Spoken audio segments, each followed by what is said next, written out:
last name.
The meeting is now in order.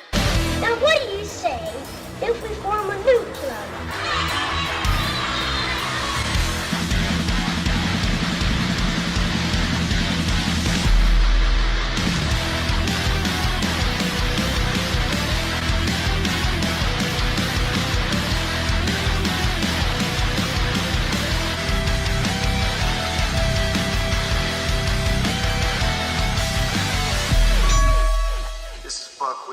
Clubhouse is open. The rules of this club must be obeyed.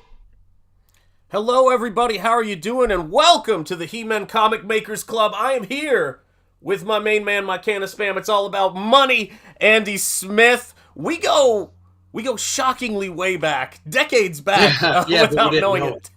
Yeah, we just didn't know it. We didn't know it was happening. So for those of you guys who are just tuning in, make sure you hit the like. Make sure you share the stream out. We're going to be talking to Andy about R-DRATH, Comicsgate, independence, and art. All these things that he is very well versed in. But Andy and I go back to my first professional job before I went off to college. Of all the dang coincidences in the world. I mean, you couldn't make this stuff up. And I know comics is a small world, perhaps. But the fact that you did the cover to my first professional job, Threshers, way back in 1994, just blows my mind, man. It's so wild that we're sitting here with our adult kids. Doesn't 94 just feel like yesterday, though? It feels like yesterday. We were talking before about, we both have kids. Mine's a couple years older than yours. But, it does. It feels like yesterday when it's, 31 years ago. That's right. And then I think about it, and I think to let's say it's just 30 years ago, or let's say 31 years ago, and it's 1990, right? And I'm like basically my daughter's age, in 1990, 21. Wow. And 31 years ago was 1959. Oh, but 1959 to 1990 seems so much longer than 94 to now. It does, and it's wild too, because I think that the amount of, I think it probably will always increase, but the amount of things that we're able to do now that we couldn't have fathomed then is the biggest thing I noticed. This, for example, is a perfect one. So going back to, just that time period, the only way I could see what was going on in the comic book scene, and some of you guys in the chat may remember this, but the Stan Lee comic book greats videos on VHS when those were coming out. And I remember seeing, Todd McFarlane's where he's showing his little newborn daughter, Cyan, who is now a doctor. Is she really? She's in a residency program, and it just blows my mind. That's funny. I don't know why, but I was thinking about not that, but it was over the weekend, and I was organizing some stuff, and I came across the spawns that I have, and it did get me thinking, going, man, Spawn came out in 92, maybe 93. I can't remember. I know Image was 92. I can't remember if Spawn hit 92 or 93. But point is, he had his daughter, and I'm like, holy crap, she's in her 30s now. I wonder what she's doing. So there you go. She's there. Well, I think the other thing too is, when you're 20, when you're 21, and you think 30 years ago. One is you weren't alive for a third of it. Yeah. So it seems so much longer. Yeah. And even when you look back over the 20 years, for 10 to 15 of those years, well, for 10 of those years, that was a chunk. You were a kid playing around, didn't have a care in the world. Then, 11 to 20, obviously there was a lot going on with middle school and high school and then college and whatnot. But you were still only an adult for a couple of years, right? Yeah. Whereas for us now, and like my dad back then too, where it didn't blow his mind like it is mine, it's like 30 years ago, I was 25, So does Marcus have us both beat? What's that? He says, Marcus says my kids are going to be 28 and 26. Yeah. Dang, Marcus, respect. That's like Dennis's kids, and Dennis and I are the same age, and Marcus is like a year older or something, or close. He'll tell us. But point is, when you're an adult, and even 25, young adult, I was 25. I was on my own. I was engaged at the time. But the point is, as an adult, you're like, it doesn't feel like 30 years is that long because what's really changed, and I'm not talking about technological advances and stuff. I'm just talking as a person. Yeah, I've changed in 30 years, but physically I'm the same height. I've probably gone up and down in some weight, but overall, I was already driving when I was 25 for almost a decade, I was drinking. There hasn't been anything super major. I mean, I got married 30 years ago, but sorry, I'm just laughing because I'm like going, man, all these like wild things that sort of line up. I was just thinking, holy cow, man. I met my wife 30 years ago. We haven't been married 30 years. We're coming up on 25. And I just think it's I love hearing numbers like that because I just go, you're right. I mean, we've been creating this thing that comics, art, family, all of this stuff happening simultaneously, and I think it informs the work. That's why it's so funny. I haven't thought about this, but I go so here's why I'm like cracking up about 30. So my two closest friends from college are 30 years old. So you got married right around the time of Threshers. You had to have because probably. I got married in October of 95, so that's why it'll be 30 years this year. Yeah, so right after. So yeah, wow. If Threshers was 94, then I was dating her at the time. Wow, that's a trip, man. Yep. Yeah. I love it, man. I love it. Well, let me say and this I know I have one copy of it because I was going through some stuff and I found one. I probably have one or two, but just going through stuff. Somebody, who was it? It might have been on the Kings. Somebody commented, or maybe it was one of the professionals, and they had a really good idea. And they're like, guys, if you have comps of the stuff you did for other companies, you should dig them out and, either batch them or just put them on your website, signed $10 or whatever, because that'd be great for people that can't get to conventions. Absolutely. I'm like, do I have? I've got like 3 long boxes back there.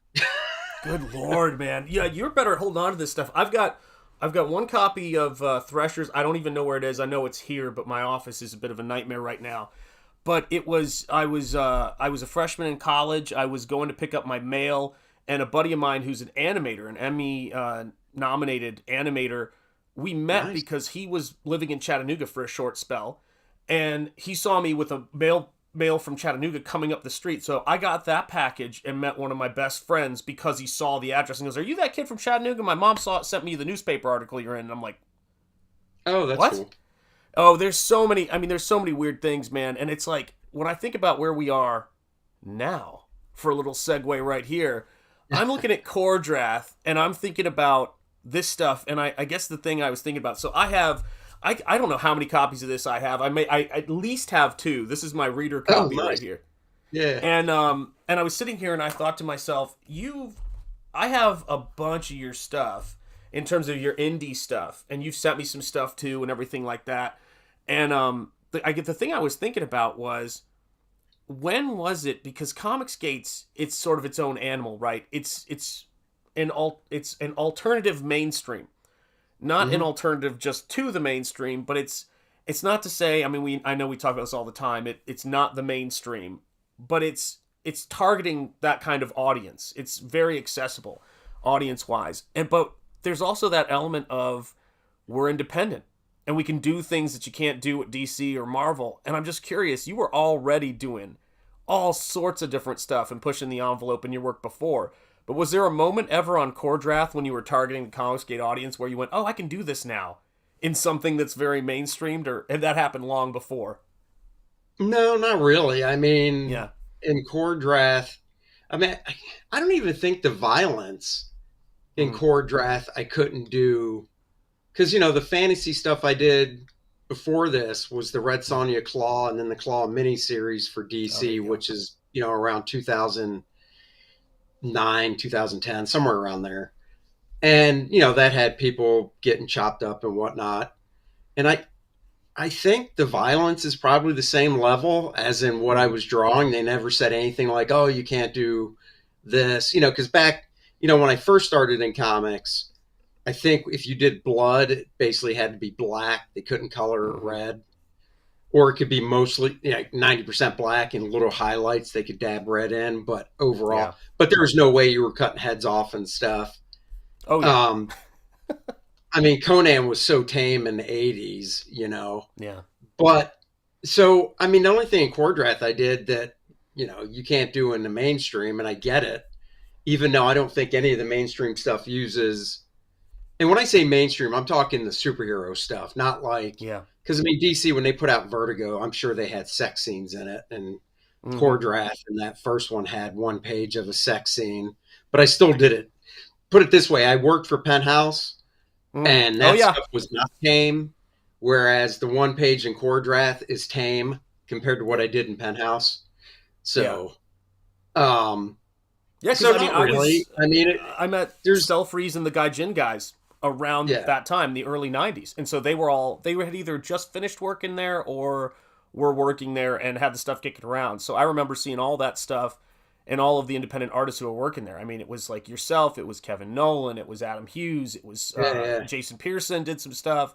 I mean, yeah, all these folks were working there, and then there was some stuff I think from overseas, and it's weird because Cordrath is something that you and Dennis, kind of created together in that sense, and it was just for me, I don't know, it's kind of unique in this space in terms of it being high fantasy.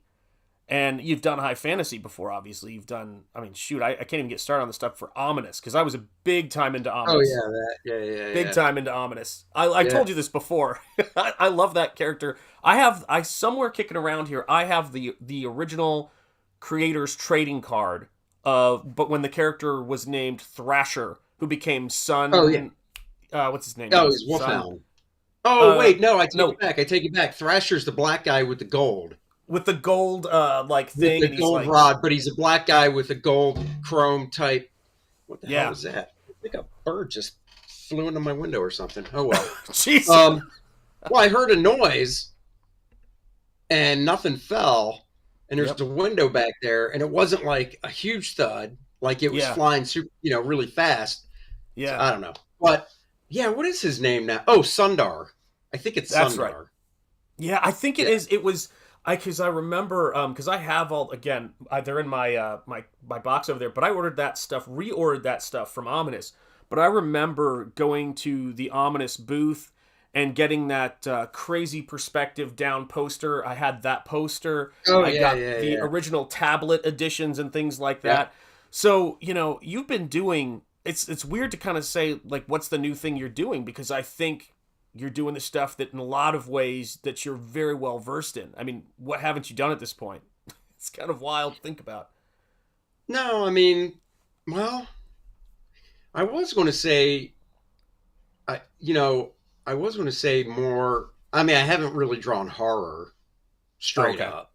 You know, even when DC brought back like House of Mystery and stuff, I never drew that, but I never wanted to. I'd rather read Yeah. it. You know, Yeah. I've never drawn uh, a war book like a Sergeant Rock type thing. Mm-hmm. And once again, if I got offered it, uh, if if back then I ever got offered it, I would have taken it if I had no other option.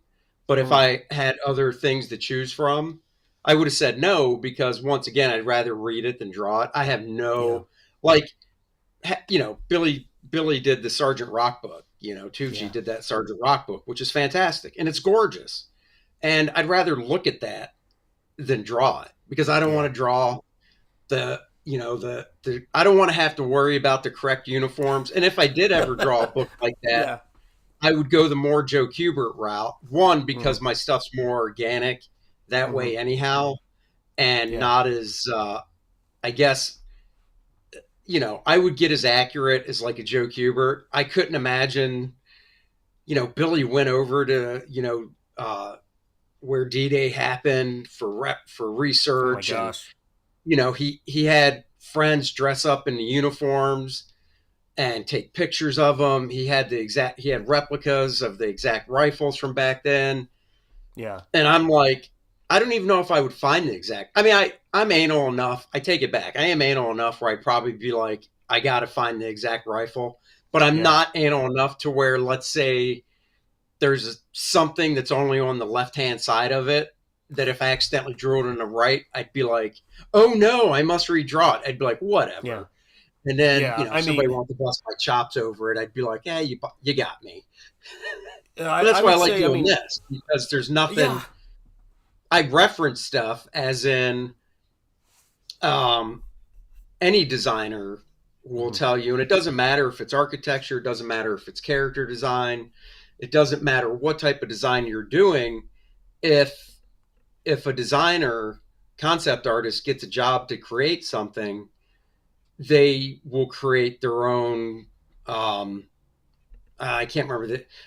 I guess they just call it a reference board or like a vision board, where they'll go through the internet and they'll pull up different things that kind of relate to, let's say, the character they have to design, just to get the juices flowing. You know, and it's the same thing with buildings and whatnot. And part of it is that's how you build up your visual database inside your head. Joe Kubert, when he started drawing Sergeant Rock, and I remember him telling us this when we had him as a teacher at the Kubert School, was like, I started drawing Sergeant Rock. I had to draw a tank. And I can't remember the exact name of the tank, but he had to draw a tank, right? A Sherman tank, whatever. And he's like, yeah, I knew what it was, but I didn't know it to draw it out of my head. But then after he referenced it and drew it enough times, he could. So for me, for instance, it's kind of like horses. When I first started drawing R-DRATH and I had to draw horses again, I've drawn them before, but not enough to do it without reference. So I would reference it. And now if I had to, I could do a good enough one out of my head, but I still reference it just because I still haven't drawn it enough to where I can just pull it, out of my mind's eye. And it's the same. What is up? It's the same with just designing too. You've got to put this vision board together as a jumping off point and stuff. I mean, I can't that stuff. I'm the same way. I don't, how do I put it? I would worry too much about the accuracy. The only time periods I really feel comfortable or would have an interest in adding research onto would be World War One period, which I'm fascinated by. But I mean, man, I know enough people. My son is a massive aviation nut, building 3D models and things like that. And I shudder to think what the rivet counters would make of anything I painted or drew. But for me, I mean, it's my heart kind of lives in the fantasy realm. Whenever I have to do stuff that's tech related, I can do it, but I think that I love that beautiful, sexy hammer horror, Jack Asher lighting and beautiful women and stone with, stone catacombs and things like that. That's the stuff I like to do. So R-DRATH for me, it's funny. And then I'm also a superhero guy, so I do like that kind of stuff. And you've kind of tackled both in Comicsgate now, because it's for people who I mean, I'm assuming everybody here has backed this already, but for people who don't have R-DRATH and do not know what this R-DRATH business is, R-DRATH is high fantasy, sexiness, action, very, oh gosh, what would we say? R.E. Howard, sure. I mean, it's a mix of three things, which is like taking a ball, throwing a little bit of Conan, a little bit of Game of Thrones, a little bit of Dungeons and Dragons, mixing it around, and then we're just doing our own thing from there. Because I mean, look, it'd be cool in a way if comics, let's just say, started with Superman in 1938, right? Or hey, what's up, Dan? Or which one came out? Wait, Batman came out first by a year, right? Mm-hmm. I think. Okay, so let's say it started with Batman. So let's say we were, for some odd reason, comics didn't start. So all the technology, everything's the same, right? We have all the same stuff that we have now, but for some odd reason, this thing called comic books with superheroes and stuff didn't really start until 20 years ago, right? Yeah. So in other words, you and I would be working in 1958, except we have all this technological stuff. Then you could kind of say what you're doing, you could probably come right out and be like, oh, this is new, this hasn't been done before. But because it's almost 100 years now, if somebody, and it's so funny because everybody's run into it where you'll meet somebody that'll be, in fact, some dude and I were going back and forth on Twitter a few weeks ago because I posted the campaign, hey, check it out, back it. Yeah. And it's not a guy that follows me or anything, but he's not going to back it, which is fine. Okay. But in my mind, just keep scrolling. But he had to make a comment like, oh, I'll just get Conan. I don't need a second-rate Conan. And I wrote back and said, well, it's not. I think you should go check it out and read through the campaign and go to the website and check it out and, make a decision then, because it's not just Conan my way. And then, he said something else, snide kind of back, whatever. I'm like, all right, whatever. I don't care.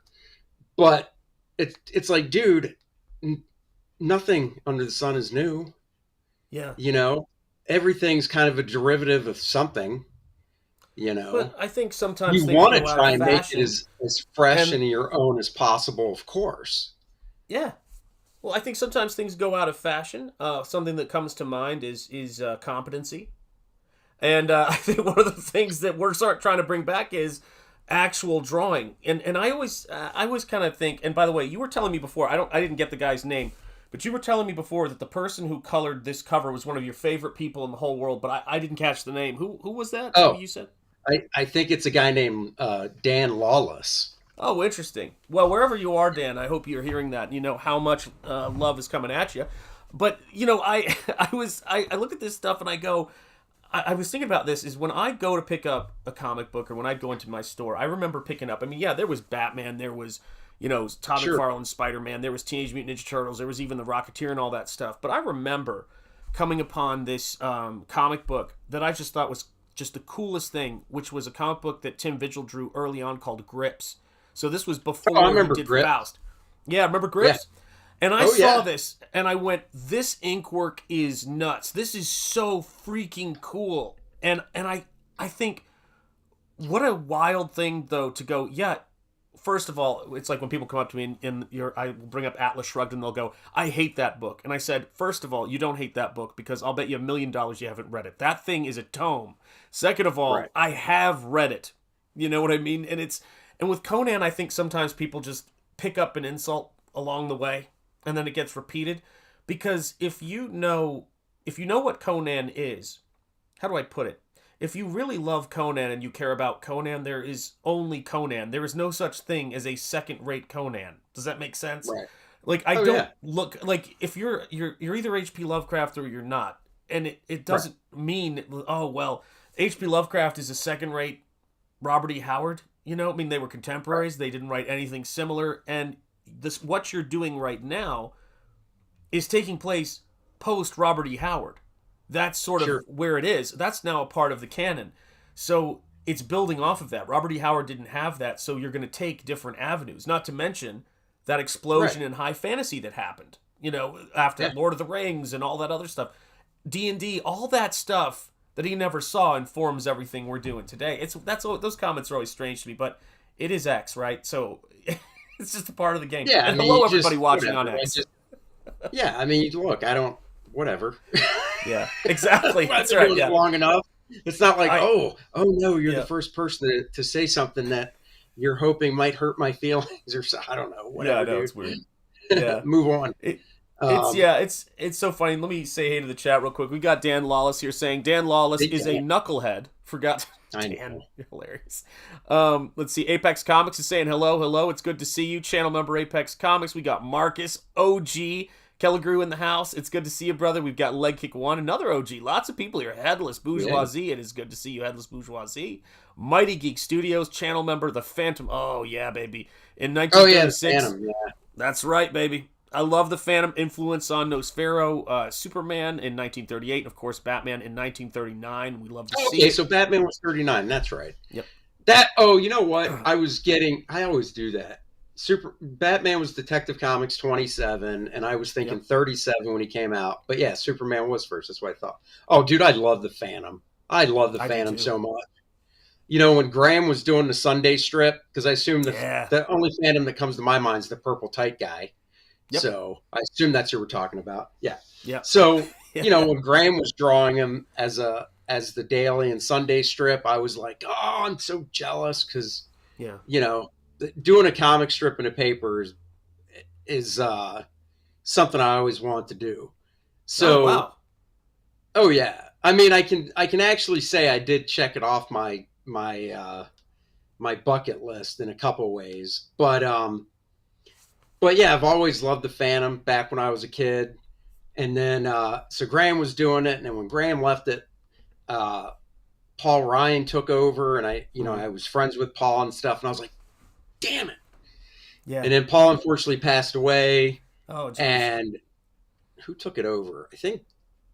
I don't know if it went right to Mike Manley or somebody else first, but somebody else got it, and I was like, oh. So, but I mean, when I did the first season of the stuff for the Chicago Bears back in 2018, part of the advertising campaign was they had me do a weekly strip for every week of the football season that was in the Chicago Tribune in the comics section. So I can technically say I got to check it off my bucket list. Amen. And we got Stephen Rockwood drawing, says, who knows what lurks in the hearts of men? Batman knows.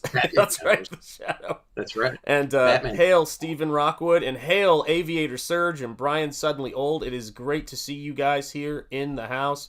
Yeah, I mean, it's one of those things for me. Well, He-Man a little bit. I mean, just to answer that, it's both. I mean, He-Man, I was doing something with my daughter did that for film school.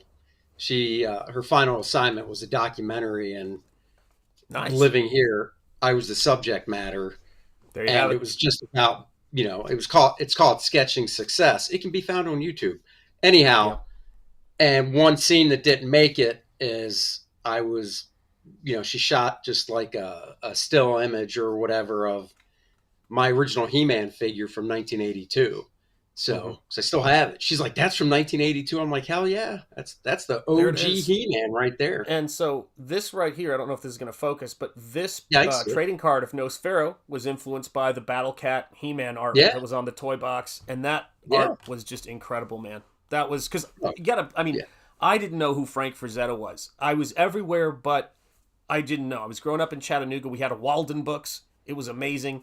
But, we all turned out for the two-story mall when it got built when I was in high school, that kind of thing. Oh, sure. And so, this is way before all that stuff. And the comic shops, I would go in there and it was just an ocean of things. And so I kind of missed that window. So I was a fan of everybody who was influenced by Frank Frazetta. That's the stuff. I mean, biggest one being Dave Stevens' Rocketeer. That was just huge for me. And, Earl Norham's He-Man art was great. Yeah, and I think Shane has a book of all of that He-Man art, if I'm not mistaken, and it's just incredible. I've got a couple of them. Yeah. I don't have...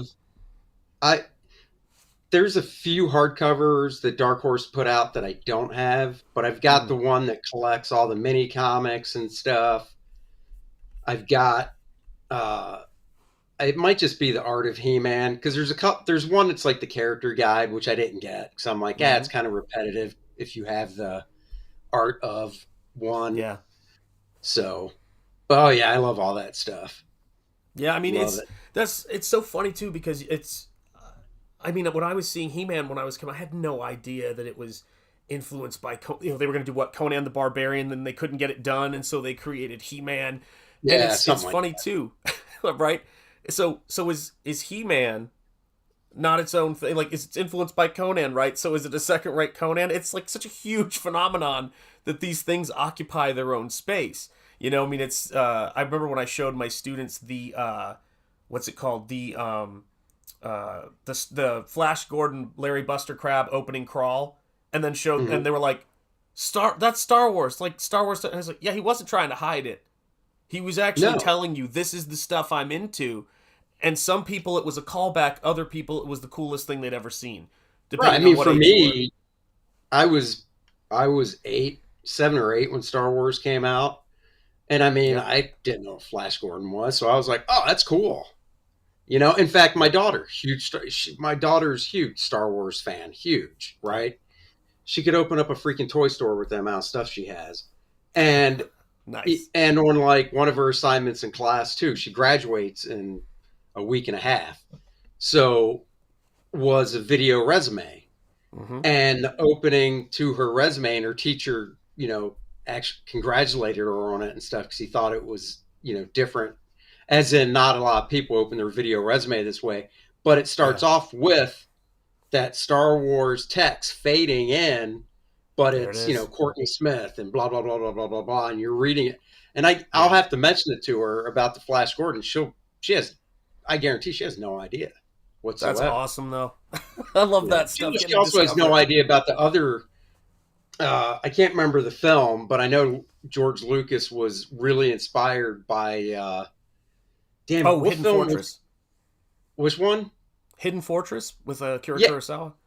Yeah, for Star Wars, right? Yep.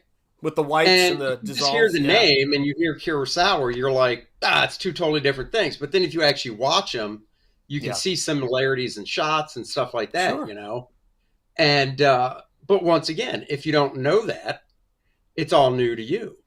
Mm-hmm. I mean, an originality is Supreme is freaking Superman, Yeah.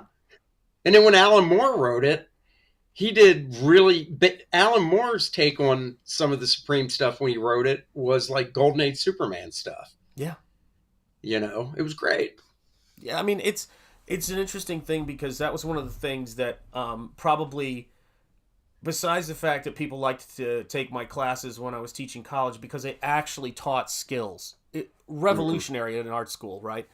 Sure. The other aspect of it that was interesting is I used to just kind of hammer them on the originality thing, and not by way of saying, oh, you're not going to come up with anything. I'm going, no. You have the same instruments, you have all the information, but Mozart is waiting for you out there if you want to compose something. So you have to bring your A game. Don't try to be different before you try to be competent, and don't try to be great before you try to be competent, and then let the audience figure out where you fall. And if you can take your artwork, if you can take anything you do and attract an audience, like I'm looking at this, the number that always gets me when I look at your campaign, man, and anybody's campaign here, it's nuts, is the 809 backers, because these are people who are turning out not for Marvel, not for DC, not for this big company, not for this big studio. They're turning out for Andy Smith. Do you know what I mean? They're turning out for Dennis. They're turning out for you guys doing comics your way, and they're turning out for Comicsgate. And that is for me, it's been such a humbling thing for all of the, as you know, the slings and arrows you get thrown at you and all these kinds of things. For most of us, having the opportunity to put our work out there, and also at the same time the possibility to make something that is like this level of quality. I remember I actually self-published a comic in 2002. I remember how expensive printing a floppy was in 2002 with 4-color printing. I mean, I went through those files when I was, for those of you guys who don't know, the sign up for SPRINGBALL is in the description. So is the Nosfero campaign if you haven't backed that book yet. But first and foremost is R-DRATH. That's the first thing you're going to find in the description of this video, and it's pinned in the chat. But when I got those files out, Andy, I had sent them the Photoshop files flattened, and they did the layout at the print company. Like, I didn't know how to use Quark, InDesign. Like, we had to find a printer and pay them to do that. And now I do all my layout. I do all of I'm using Illustrator, Photoshop, InDesign, streaming software, camera setups. Do you remember early on in Comicsgate, and I just always would laugh about this kind of like how we all get to know each other, but I was like, I sent you a video, and so you knew we had had that weird art crossing. But then I was like, do you need help setting up your mic or anything like that? And we just set up a stream, and we were hanging out, and I was going, all right, try this, try that, and check this stuff out. People have, it's so cool, because when we have questions, we can go to each other about it. Or have you looked at this? Have you tried this? It's awesome. And I think that's how comics should be. Bunch of highly skilled artists coming together, sharing knowledge, and just really pushing ourselves. And that's what gets me excited when I see 809 backers, guys. Is anybody who has not backed this book, highest recommend on a personal level. I love Andy's stuff, and we go back a ways, and we're both dads in that sense too. So there's connections in Comicsgate that I love. That's right. Back the book. Help me feed my family. That's exactly right. Well, how about this? Back the book and help yourself away from doom scrolling for a little bit, and look at something that is. Here's the crazy thing, man. You know, and I'm sure we've all had this, knock on wood, nightmare scenario. Won't happen right now, but when our computers fail, we realize that everything that's stored on them is not ours. It's gone. It evaporates. It's somewhere else. But your comic book is a physical thing that you have. That's right. It is your effing copy. And I know people who have a favorite book, and I don't mean a favorite issue. I mean their favorite copy of that issue that is well loved. They may have it mint somewhere else, but they still have that copy. And what is up, Timmy Mello? It's good to see you, my brother. And Aviator Surge, there you are. I got you in the chat. Mr. Monkey Boy 1969. It is great to see you. And Torchbearer Studios. Welcome, guys. You know what I mean? But these are I have 2 copies of this cover. I think I have your cover kicking around here. And I think it's the same with First Man. I mean, Bart's Sears' cover is my reader copy. Yeah. Yours is my bagged and boarded. I'm that way with the artist on the book. I'm one of those. No offense, Bart. Love you. Yeah. But he was very nice to me when I saw him at a convention when I was showing my stuff around in college. So he's always I know you know him very, very well, but a good dude. So yeah, let's talk about R-DRATH in terms of I just brought up Bart Sears. Here are these 2 covers that are, of course, yours. Talk to me about these covers. Talk to them. I know they've heard it, but I love in case someone tunes into my channel and doesn't know. Oh, well, I mean, you know, the first cover, of course, is the main cover. Continuing along the tradition, it's my art and Dan Lawless doing fantastic colors on it. Hell yeah. And I like doing covers that have a little something to do with the story. I mean, the first book was pretty much just a cool pinup type shot on the main cover, but it was the first book. This one, though, you know, if you get it, even if you look at the preview pages, it ties in with the story inside. The second book, and also I like doing covers with big figures and stuff. Don't get me wrong, I've seen plenty of covers that the main character might be small on the cover because of what's going on, and I think that's fine. But, you know, for a second book, I'm going to stick with bigger figures and such. And then I love, you know, the homage cover. I kick myself because on First Man, even the first one, you know, the First Man campaign, I thought about doing a homage cover. And then I was like, nobody's going to want that because nobody had done it yet. Really. And I was like, nobody's going to want that. I'd be doing it just for myself, and then it probably won't sell as many, but I don't have to pay to print it, blah, blah, blah. So I didn't do it. And then I thought about it on the second First Man campaign. Still didn't do it. And then, you know, Aaron does Wraith of God, and he does a homage cover, and I'm like, damn it. So listen, that's when I like Aaron and all, but very shifty. Very shifty character. And weirdly, I helped him with his audio, too. I was like, and I told him, and I said, listen, man, I've lived my life trying not to lean into stereotypes, but I'm doing tech support, and it was just one of those things that affect. You know what I'm saying? I remember when I was in Kids. If you're watching this, I'm making this story up. It didn't happen, but I remember when I was growing up in Chattanooga, and I went to a school where they would post everybody's grades up in the quad, and I kid you not, with love, all of the Indian kids in the community would go around and write down all the other Indian kids' grades to bring their parents. I am not kidding you. This stuff happened. Really? Yes. And so when I started, and I didn't care. So when I started driving, this family asked me if I could, take their kid to school or whatever. And I was sitting there and I was like, and already I was dealing with stuff because I was like half Indian. So it was like, there's all this, I mean, God, I tell you what, you get it from both sides sometimes.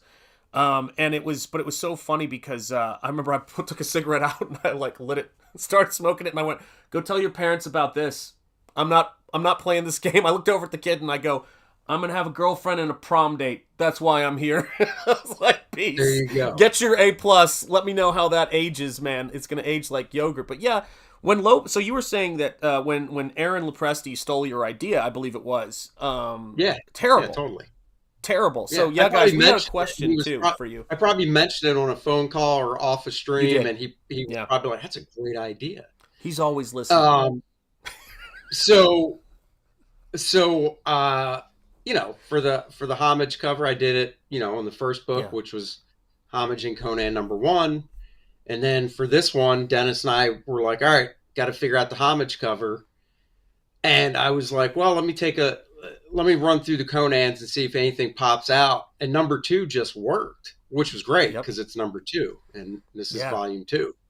But it just worked.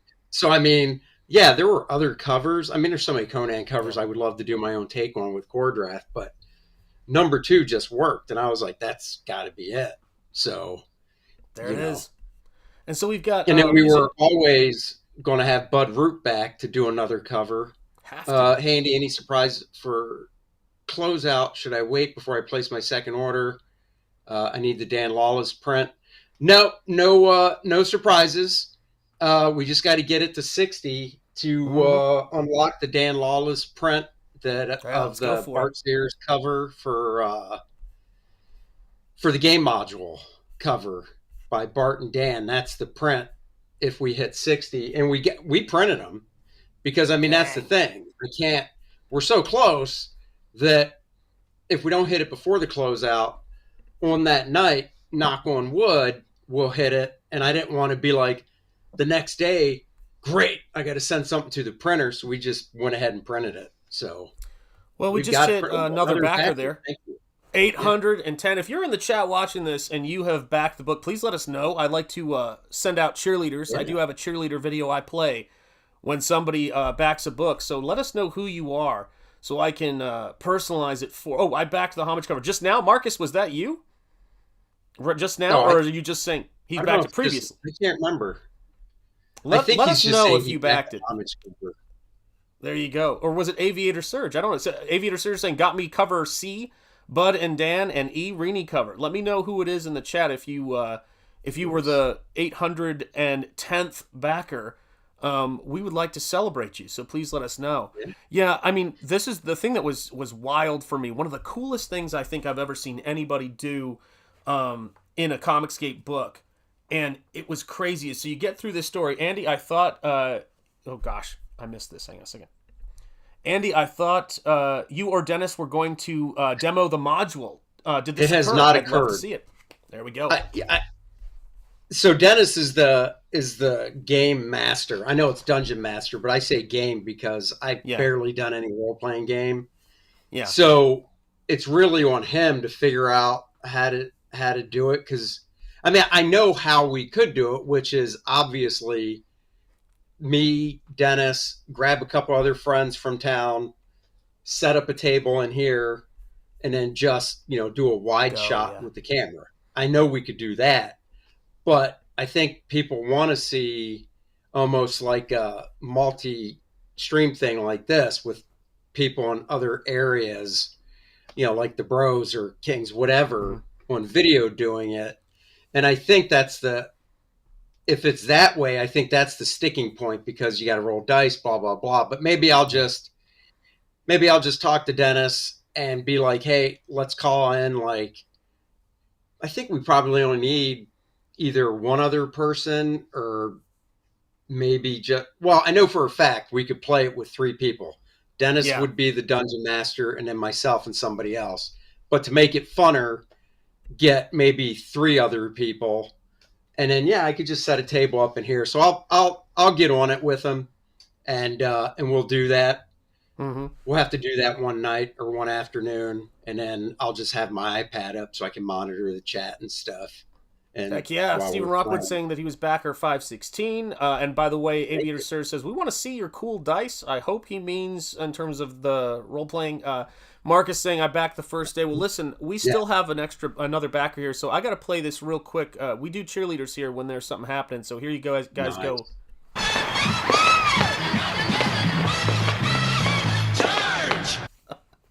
You gotta love it, man. It's the little things that bring you joy. It's the little things that bring you joy. But yeah, man, it's crazy to me because when I got R-DRATH, I remember you were talking about it, and maybe I didn't quite understand it.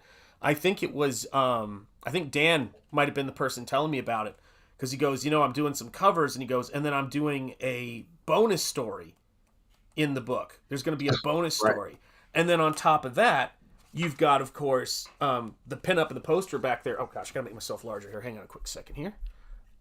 You've got these, which I always freaking love. Oh, the parody ad. The parody ad. You've got the cover right there, or the artwork, I'm sorry, there. Was that a print or a poster? I'm trying to remember.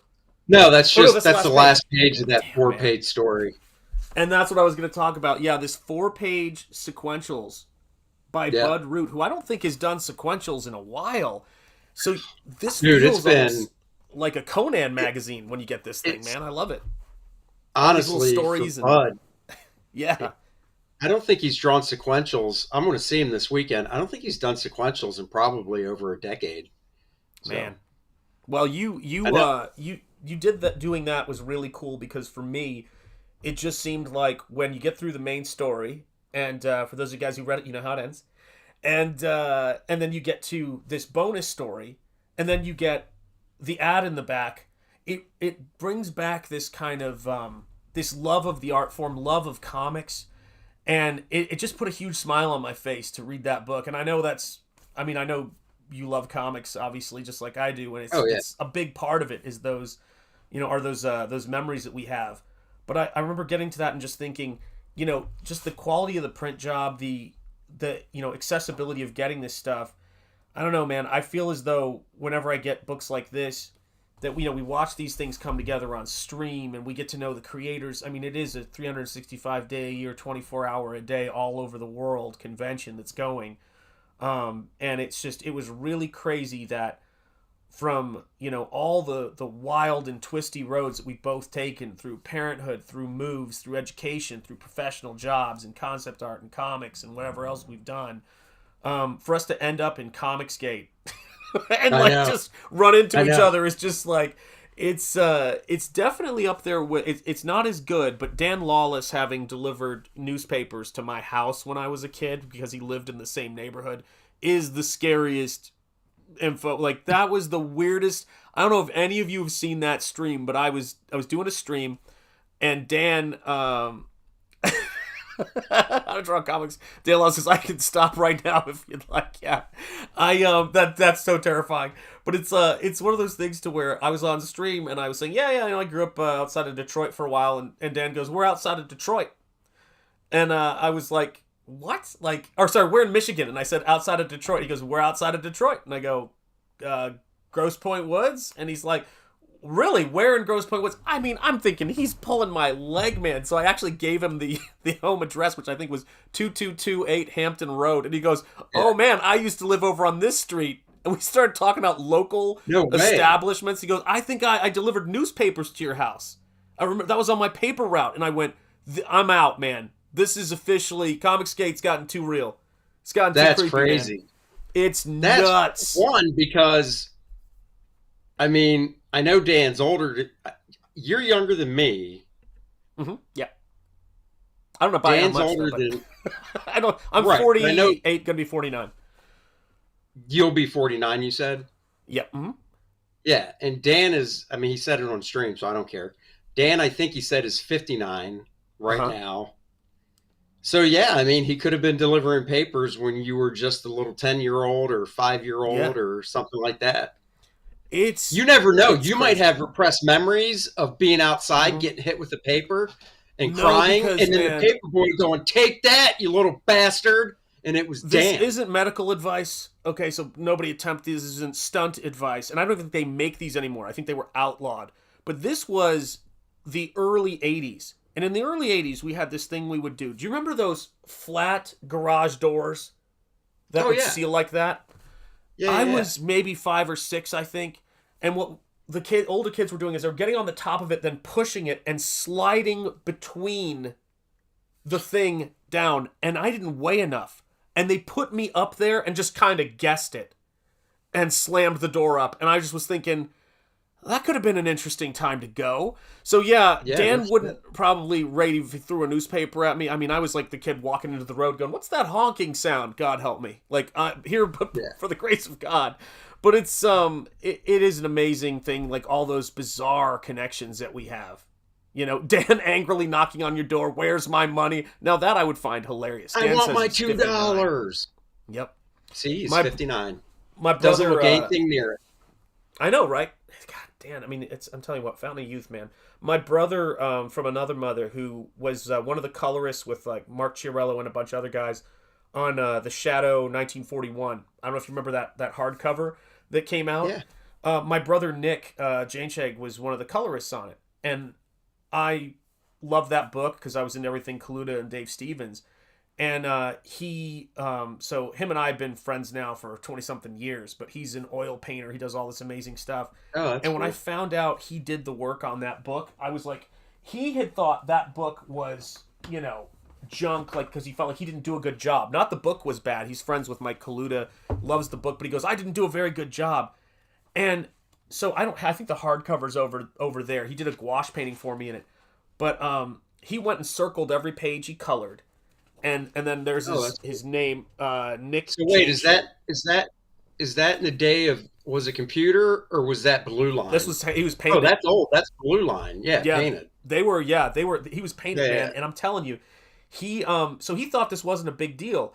And so then I showed him 2 videos. One was your boy Zach, who had just found the comic and did a video on it. He goes, when did people learn, like, lose the ability to do artwork like that? And he was like, I mean, people really like it. And then I think it was Razor Fist who does the Shadowcast, which is like the only dedicated podcast to the Shadow.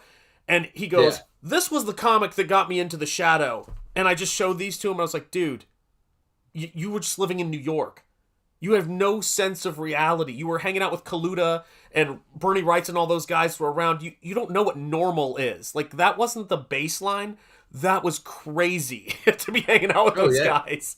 They were hanging out with Frazetta and all those folks. But it was, it's crazy because everybody has these connections with these comics that, we've read. And that's what we try to bring to the art form when we do this stuff. And so I have so many old books and so many old comics in this house, but I want new stuff. I'm desperate for new stuff too. Well, I mean, that's how I am with everything. I was telling Dennis that, he'll watch a movie. He'll watch something. Dennis will just watch stuff over and over. Him and his wife. They'll be like, what should we watch? And they'll pull up their digital video collection or go up. He's got tons of, DVDs and stuff. Yeah. And I think it's twofold. I think it's time is so fleeting or so important that if I've got 2 hours to kill to watch something, I don't really want to watch something I already saw. Yeah. I want to watch something new. And so I own a few DVDs, but they basically collect dust. And once I realized that that's how I was, I just wouldn't buy DVDs and stuff anymore because I'm like, what's the point? And it's the same with comics.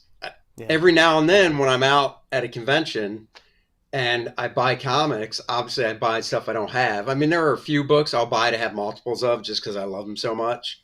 Yeah. And luckily they're not expensive anyhow, the ones that fall into that category. But then, I'll look at how much I already have and I'll be like, I should just pull open a box and pull out some stuff and read these again. But it's the same thing. Yeah. It's like, well, I already read it. I don't mind looking through it again because I love the art form so much. I love looking at the stuff. But it's really hard for me to read something I've already read or watch something I've already seen because I just want something new. Amen. Yeah. And new doesn't mean brand new. It could be something. That's the great thing about comics is there's so many comics from just ever. Golden Age, Silver Age, Bronze Age, I've never read or even seen that it's new. It's the same thing with movies. It doesn't have to be a new movie or a new release or TV show. With streaming, you can go to a classic channel and be like, oh, I want to watch this movie from 1948, because it's new to me. It's wild too because I was the two movies I've really enjoyed the most lately. I mean, there may be some others, but I think one head and shoulders above the other is I'm a major Nosferatu fan, like of the 1922 movie. I got to. My wife got me tickets for the 100th anniversary of that film, so I guess 2022, I think it was. And she took me to go see it. There was a live accompaniment there, like it made my day. Oh, that's So cool. I went into that film thinking I'm about to be disappointed. And I was like, I'm gonna probably hate this. It's probably gonna be bad. And I loved that flick. And then I also really just enjoyed and watched Horizon with Kevin Costner and westerns. Dude, I got to get you on a stream with. In fact, we're going to have to do this because I have not watched it, right? Okay. And I'm a big Kevin Costner fan, but I have not watched it. I know it's on Netflix now. Mm-hmm. And we'll definitely set it up because I want you and Dennis to talk about it because he hated it. All right. I'm down.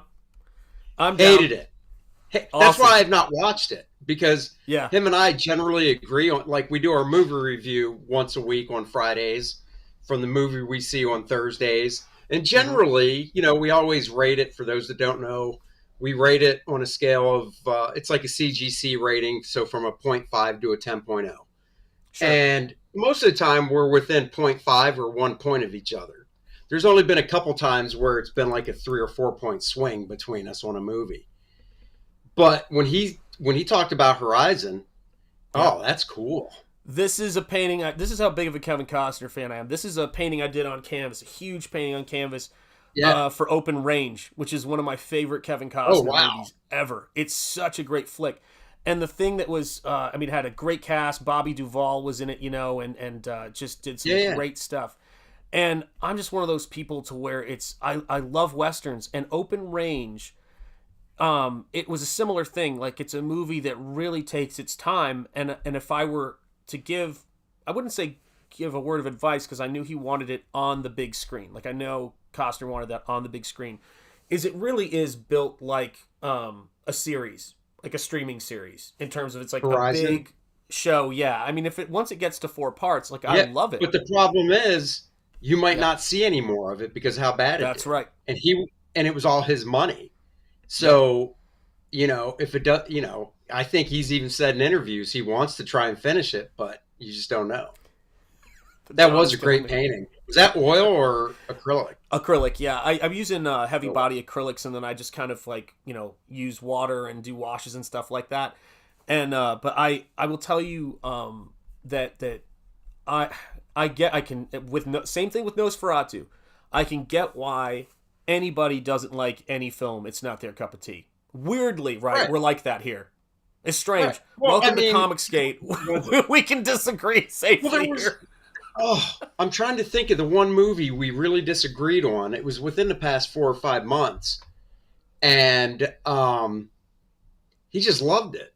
And I was like, you're kidding me, right? And he's like, no. And I'm like, oh my God, you were insane. That was blah, blah, blah, blah, blah. Yeah, you know? Because usually what we do is, you know, we see the movie Thursday night and we don't talk, like, when the movie's over, we really don't talk about it. Because when we do the recording on Friday morning, we want it to be fresh. We never talked about it until we do the recording. And now what we're doing is, and we just started it last week, when the movie's done, we actually do the recording, and we drive separately, but we do the recording in the front seat of one of our cars. Nice. So we're sitting in the front seat. It's dark out, you know, soon it'll be light out when we do them because of the time change, whatever. Mm-hmm. But that's how we're doing them now, you know, basically because he has a time commitment in the morning on Fridays, and we have to do it at night. And I said, well, instead of waiting till you drive home and I drive home and then we rush up to our individual offices and get on stream, why don't we just record it? Because it's pre-recorded. Why don't we just do it in our car? Amen. You know, together. And he was, so that's what we're doing. But anyhow, it'll come to me at some point. But yeah, there was just some movie, he liked it, and I was like, nah, man, you're wrong. You're just wrong. And but most of the time we're pretty close. What did you think of the new Nosferatu? I think it's fantastic. I sent a message to Shane. I have no problem saying it here now. I said, Shane, now you have the receipts, man. So you can out me if I change my tune. But I said, I can meet him with on an 11 for that movie. That's how much I liked it. I love that movie. And I haven't said that about a movie in ages. And here's a really important disclaimer for that. I walked out of that movie, and it was one of those things where my wife was like, it was pretty good. I liked it, but I was like nuts over it. And she's like, I feel bad because you're so excited about this movie. And she's like, and I wasn't that wild about it. It's like, you went with me to see the movie. Like, I don't need you to share my opinions. I just need you to share the seat next to me. That's kind of how that works when we go to the movies. But it just was one of those things where if you are a fan of gothic horror, and it's just a weird thing to talk about, but I want to make sure I do say this because it's something that's kind of going around lately, just it seems. I think that the role that that Christianity, and in some particular instances Catholicism, played in Bram Stoker's Dracula was essential because it's a counterpoint to the sort of dark forces and the fact that the devil is a presence in that narrative. But somewhere along the line, artwork that had characters like, the Hammer horror movies had Van Helsing holding out the cross and some of the most fabulous cleavage you've ever seen in your life, if it wasn't more than that. Somewhere along the line, all of that artwork got so staid, so just utterly banal and beige.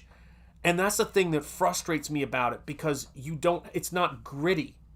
Do you know what I mean? It's not gritty like it can be, because heck, even the Bible is gritty. But if we can't do that with pulp, with like Solomon Kane and all of that stuff, do you know what I mean? Like I love Solomon Kane. I've been listening to those audiobooks, which are great, and I have the hardcover over there. When I did Nosfero, I was like, I want gothic pulp adventure sexiness. When I pick up R-DRATH, I want that kind of pulp sexiness, sword and sorcery, badass, no holds barred. That's what I want. And to me, as you were saying before, I want something new, and you look at the stuff that's going on. What's up, Emo Trash? It's good to see. If you have not backed R-DRATH, make sure you do. And of course, King Dan Lawless in the house. It's good to see you, brother. Yeah. And Torchbearer Studios was talking about the movie reviews and said, and then they jump in the back seat. I don't know what that means, but we don't do that kind of business here. I mean, what are you talking about? We record it in the back seat. It's his turn to be on top, which I'm not looking forward to because he's a big guy. Yep, absolutely right. Absolutely right. But a power bottom is a power bottom. Never forget, kids. And so this is what we're up to, and I will mention this in passing. So this is R-DRATH, The Awakening Volume 2. You can get the first volume. I never say that enough. You can get the first volume on this campaign. If you need to catch up on the story, which you absolutely should, it's great, you can get the first book here. Then this is Nosfero the Crypt Walker.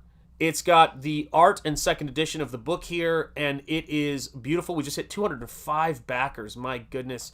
Nice. And so we are just cruising along on this. If you like the idea of Hammer horror meets H.P. Lovecraft meets, just brutal, almost Solomon Kane-ish, kind of kick-assery, then this is going to be your cup of tea. And then I think it was 3 days ago. Everything's a blur now. You know how it is. I started the sign-up for SPRINGBALL Terminal Monstrosity, and it is coming together, and it is going to be my next campaign after the Second Chance campaign as I work on Nosfero Death Will Die, which is the next book. And for me, that's what Comicsgate has done that's kind of amazing. I mean, I remember, I was thinking about this last night in getting prepped for this stream, because I was thinking about the comic book journey and the art journey that people go on, and we've been on ours for decades, probably since we could hold a pencil without even knowing we were on some kind of journey, for God's sake. But I was going back to when I was first introduced to Ethan's work, which, funny enough, was with CYBERFROG, Bloodhunt, because I was not reading DC during that time. I was, kind of doing Marvel when I was younger. So, and he's about the same age as me, so I kind of missed that particular period of it. And I remember everything he went through when he was canceled, in case anybody's confused. But I remember when he went through that, and I watched the launch of that campaign. I was like watching that live, and I remember when it hit $8,000, which was their goal, $8,000 in the first hour, and just how, like, I know they were optimistic. I know they had seen John, of course, and your boy Zach, John the First Man Over the Wall. They'd seen that already, but you could just hear as it hit each milestone, and then 100K, just the relief, and he kept saying over and over again about Comicsgate and about his fans, saying, "Aren't they amazing, baby? Aren't they amazing?" He just kept saying to Andrea, and it's the same thing for me. I'm sure it's the same thing in your household. When these campaigns are moving, we go talk to our family. Our kids are rooting for us. Our spouses are rooting for us. Like, every backer has a direct impact on our families, and then we mail these things out ourselves. All of that stuff. Oh yeah, I know. You know what I mean? And it's just great. And I can't imagine being more creatively fulfilled than I have been in Comicsgate because of that. Because we get to hang out. You guys get to join us. And yes, by the way, Torchbearer, I love the Solomon Kane movie. It's really fun. It's I could watch that movie like crazy. It's not how do I put it? Because it's not really they give Solomon Kane an origin story, but man, as far as movies go, I think it's up there with John Milius's Conan. Maybe just a little bit less, but it's as far as a great adaptation. It's not really pure Conan. It's John Milius's Conan, but it's a great film. Same for Solomon Kane. Who started Solomon Kane? Yeah. Oh, hell yeah. Yeah. Who started? It was the guy who was going to play Wolverine originally. I know his name. It's Porfoy. Damn. What's his name? It's P-O-U or Porfay or Porfay. I'm like, Parfait. I'm kidding. No, I don't know about that, but oh shit. No. Okay, so wait. It was Douglas Ray Scott, wasn't it? That was supposed to play Wolverine first, wasn't it? Oh no, maybe it wasn't him then. It was. So no, but it was that guy. I forget his name. Purfoy. There it is. Purfoy is the guy. So I guess it wasn't the guy who was going to play Wolverine, but it was that guy you were both thinking of. Purfoy is what Torchbearer is saying. Pity Ma, you were saying, Shanth, would the oxidized edition have everything the first print has and then some? Thank you. Your artwork is that's so kind. Your artwork is so gorgeous. Just have to make a decision. So the oxidized easy for me to say.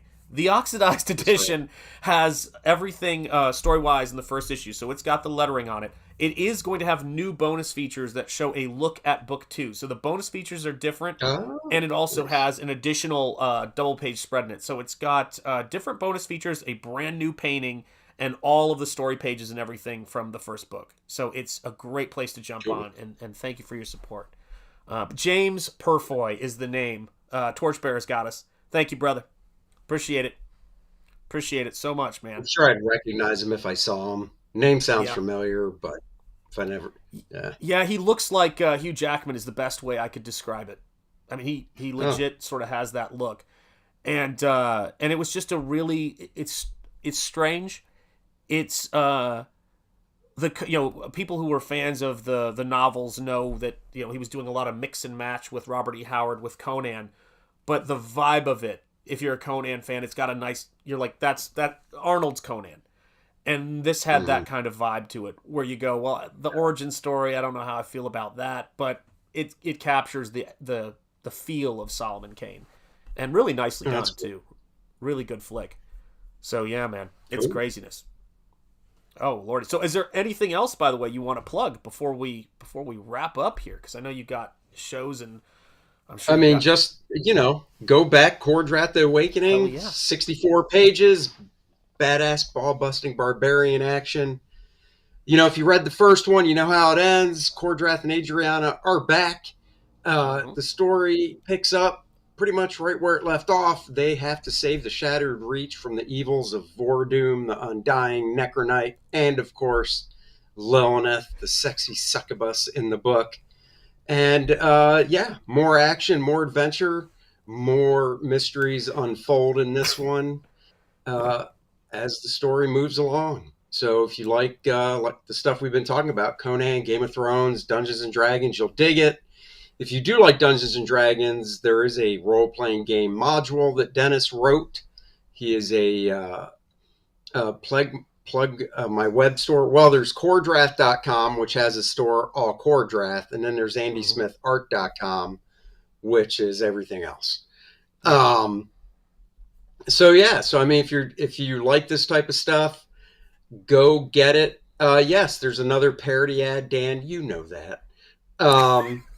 There's a new parody ad in this book. Every book I do is a parody ad, just like every book Aaron does has a value stamp. The difference is you have to ruin his book to get your cool value stamp. With mine, you just get to read the parody ad and feel like a kid again. So, amen. Yeah, that's right. He was. So, I mean, yeah, this is the thing. There's a lot of crossfire on the show right now for Lopez. That's right. But no, I mean it's so, if you look at this stuff too, guys. These are the tiers right here. So if I'm gonna start like down here because I want to go through them real quick, if that's all right, Andy, if we got time for it, because I want to make sure. So, guys, right here we've got the $399. It is currently 21% off of the R-DRATH 1 and 2 Get It All box. There it is. You're actually everything. saving more because after the campaign was launched, we always knew we were going to have a cover by Irene Strakalski.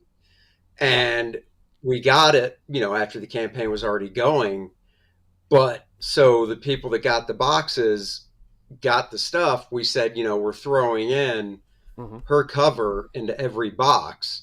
Yeah. So you're getting more of a discount because obviously the price doesn't change. And more stuff. We took her cover and did a black and white version of it with no logo or anything, which is box exclusive. So anybody that gets either this box or the Awakening box, which is just the Awakening stuff for this campaign, you're getting 2 more books in it for the same cost as, what it shows there. Oh, so nice, man. And so then we've got the figure sketch commission. So if you are an original art fan, we may have a few in our audience here at Comicsgate. Yeah, maybe. There you go. A figure sketch. There's 5 out of 10, so there's still 5 left, but those could go at closeout, so make sure you jump on them as fast as you can if you want original artwork. Yeah. That's right. 7 by 10, you pick the character. I ask for a list of 3 characters you'd like, and I pick one, so it's still a surprise, but it's still one that you want. And let's be honest, a few people have sent me, this was past campaigns, going, well, here's the 3, but I really would like that one. I'm not a dick. If somebody says that, I'm, 100% of the time I can say I'm like, all right. Because I know if I said that, if somebody was like, well, give me a list of 3 and I'll pick one. Yeah. If I really had my heart set on just one character, I'd throw in 2 more, but I'd probably still do that little nudge, but I'd really like. So, you're basically getting the character you want. So. I went to see a comic book artist once, and he did a head sketch for me, and it was really, really cool. But I wanted and it was not like an hour head sketch. It was like just a doodle. And I went back in line, and I bought another copy, and I was like, is there any way I could get a head sketch of this character? And he smiled. He's like, yeah, you buy another copy? Sure, man. It's like, but it was, and I know you can't count on that all the time, but we're all fans, and the fan interactions, and it's funny, too, because I have this weird illness, Andy, where I tend to emphasize in my memory the positive experiences. Yes, people don't have perfect experiences all the time with people. Everyone's a human being, whatever else. But those positive fan experiences, those last for you forever. Oh, yeah. They last. I'm the same way. I generally always try to remember the good stuff. The funny thing is, and it's the first thing I thought of when you said, I always try to remember the positive experiences. Yeah. I wish I could train my brain to do that with my art, because I swear there are still mistakes that I see in my stuff from a job I did like 30 years ago that still haunt me. And it's like, and when I actually look at it with like an outsider's point of view, I can sit there and go, man, I'm still hung up on like this one drawing and this one 22-page comic from 30 years ago. Yep. And I need to tell myself, stop focusing on that one stupid drawing. Yeah. When there's, let's say it's a page. Yeah. Dude, I'm focusing on one page that I don't like from 30 years ago, and not focusing on the other 21 that I can see that I've grown as an artist, but I don't cringe when I see it. You know what I mean? Yeah, there's and that's just the artist being their own worst critic, Yeah, there's no way, and I've told you this story before because you were just getting into the field. I was at the convention at the Baltimore Diamond Distribution convention. So before we were there selling, I was working for John Warren, who was doing the Overstreet Price Guide and then the poster catalogs for a while there. He was in Chattanooga, of all places, and his brother-in-law was my local comic shop owner. And so I went up to that convention, And I was going around showing my artwork nervously to people, and that was my thing. I'd go up and help them sell stuff, and then I get to be there before everyone was there. It was just a distribution con. And I went over to the First Light booth, and I saw Javerts, which was one of the books you guys did, and Threshers were there. Yeah. And I saw those covers, and there's no way you guys were thinking about that when you were working on those. That some kid from Chattanooga is like going to get his break in this comic book. Not a chance in hell. And then I'm going to be on a stream with him 375 years later. And but I'm there, and I saw that image of Threshers, and I went, I think your interior should look more like that. And that's how I want to draw it. Like, I want to be inspired by that. It doesn't look anything like that in that say, but the character designs did not look like what you guys created and did on your cover. And I said the characters should look like that because those are badass. No way you were thinking that. You might have been thinking, oh, man, we got this done. All right, get out the door. But that's not how it works. That's not what makes people connect with things, man. So we've got an original piece of artwork tier here, which I always think, guys, having a physical piece of artwork, right? It's comics, physical artwork, next tier, right? So R-DRATH The Awakening Retailer 10-pack, if you need it. Yep. And if you just are a crazy collector and want to sell these on eBay later, however you rock and roll, right there, $180 for the R-DRATH Retailer pack. And you get pack. to pick the 10 you want. So, like the breakup. There's 6 covers, but you can take the breakup that you want. There it is. Yeah, I love the retro covers, man. I love those throwbacks. I know, so do I. R-DRATH The Awakening box bundle. So there you go. You're going to be getting all of those covers, right? One of each. You get Greenie's 2 covers are added to it. So, and guys, what do I got to do to make a sale? No, that's right. I mean, so once again, it's discounted pretty good. So, hell yeah. Dan wants to know. Dan is like, how many days left on the campaign? Good question, Dan. I don't know the exact number of days. I can just tell you we're closing it the week. But so February 10th is a Monday. Obviously, the 15th is a Friday. Somewhere in that week, we'll be doing the closeout. I'm going to go out on a limb and say it won't be Thursday because that's the 14th, which is Valentine's Day. Yeah. We got to stay married. But one day that week, we'll do the closeout for it. So awesome. Yeah, man. I'm excited, man. I'm excited. It's been it's crazy because I just feel like you were launching R-DRATH 1 the other day, So we've got the head sketch commission right there, guys. Go ahead. Sorry. Yep. Get a head sketch? No, I was just saying, like, it feels like that to me too. And my days now are busy with doing the production stuff, like you said earlier. InDesign and all that stuff, and so do I. So I'm putting the pages together and stuff and what I mean is, I'm not coloring the stuff, somebody else is, but I make them send me a layered file so I can do any small tweaks I want. And then I've got to, flatten it. I've got to add the lettering to it from my letterer. And then I go in, eventually once it's done, I'll probably go into InDesign and put it all together for the printer. So, man. I'm excited, man. I'm excited to get this book because, it's here's what I would say to people is that I think we all call our stuff, and I don't want to put anybody on the spot here, but the head sketches I do inside of books, those are not they're crazy rendered, but it's not like the same thing as when I do a painted head sketch. And when you do head sketch commissions, these things are freaking drawings is the best way I could put it. They're portraits. I mean, they're I don't do. Yeah, I mean, if somebody comes up to me to show, if somebody comes up to me to con, and they're like, "Oh, I'd really like to get a head sketch," and I tell them how much it is, and they're like, "Well, I only got like $20."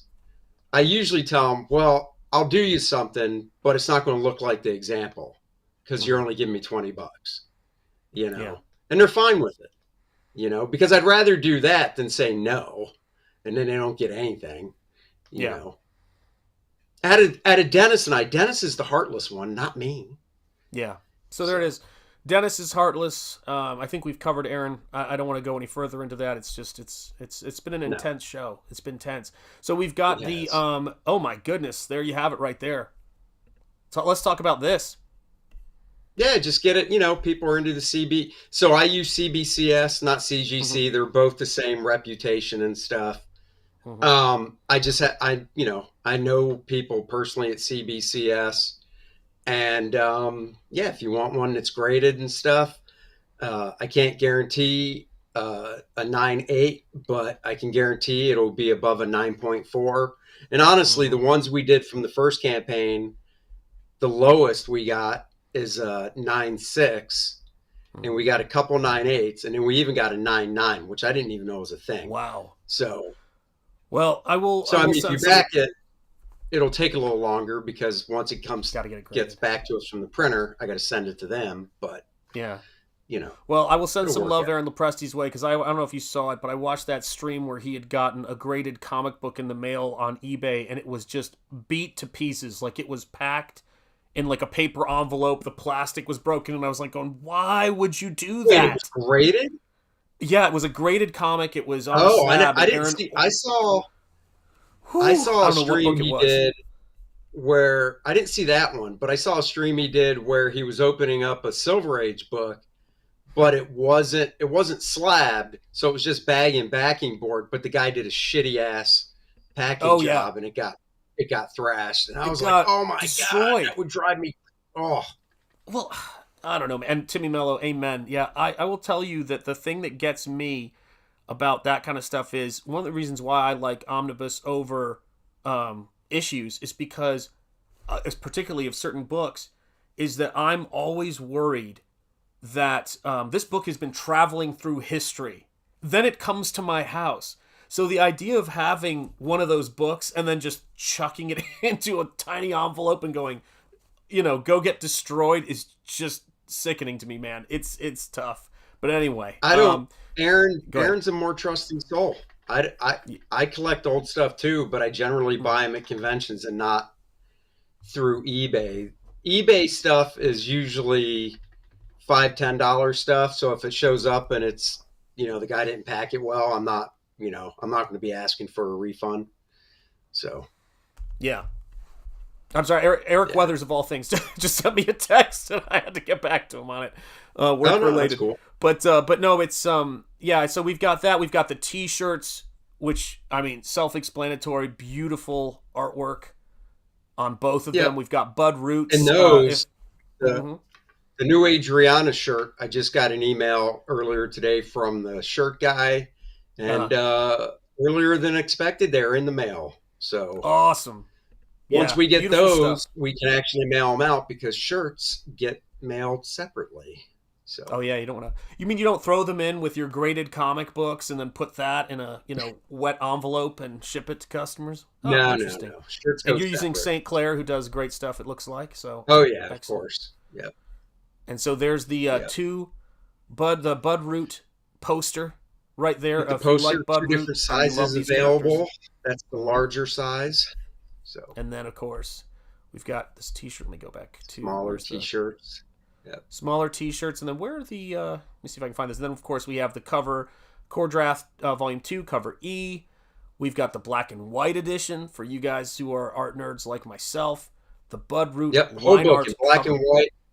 Yeah, right here, whole book in black and white. Not an artist edition. It's just a black and white edition. It's the scans that I send my colorists, so they're high contrast black and white, no gray tones or anything. It's a nice black and white edition. I'm just loving this. Cover B, the throwback cover, and of course, cover A, which I've always got to do the cover A's because I like to have the main cover of all of my books. Sure.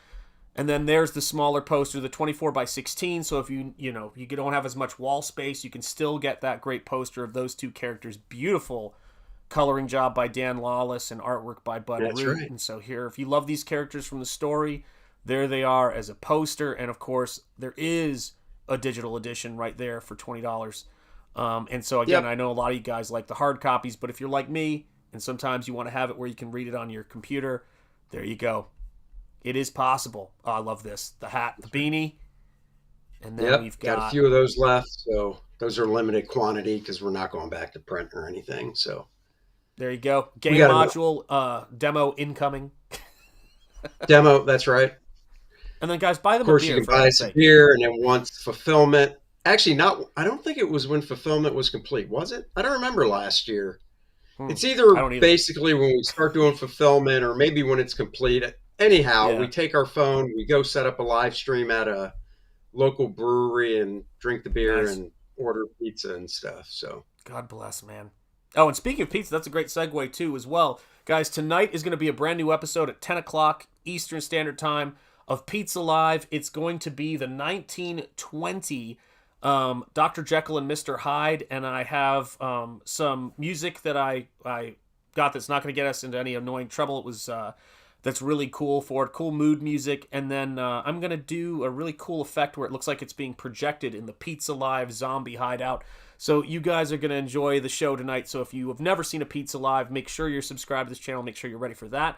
And so, and of course, you eat pizza during. They eat pizza during. I have to sadly talk, but I have a nice hot pizza in the foreground, and then the room, like, so it's my picture in the corner like this, and then it's the room from Night of the Living Dead, colorized by me with a TV. Oh, nice. The one they use to watch things, and I usually play the movie inside the TV with this hot pizza. And then when I was looking at the silent movies, they have big text things on them. So I said, what if I were to build out the space where there's a sheet hanging in front of the TV, and it's like a 16 millimeter projected onto it. So I've got a little projector sound, and it's going to be so fun. Oh, nice. So that's tonight at 10, guys, and it's going to be great. So order pizza if you have it, or whatever tickles your tancy, as we say. And make sure if you have not backed R-DRATH, the featured tier 1 and 2 catch up. These to me are the most important tiers for us to get out there, and that's why I'm glad it's featured, because you never know who is coming onto the scene new, and that is how we grow things, and that is their chance to jump on board this book, which we are now, at 810 backers right here who have backed this book. Thank you guys so much for your support. And Andy, thanks so much for coming on, brother. It is great to see you, man. Hey, pop up Peter Ma's question about just wondering, have you got... Here we go. Oh, shoot.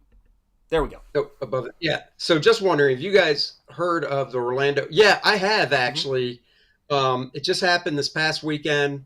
It is a convention for just original art. So it's a comic book original art convention.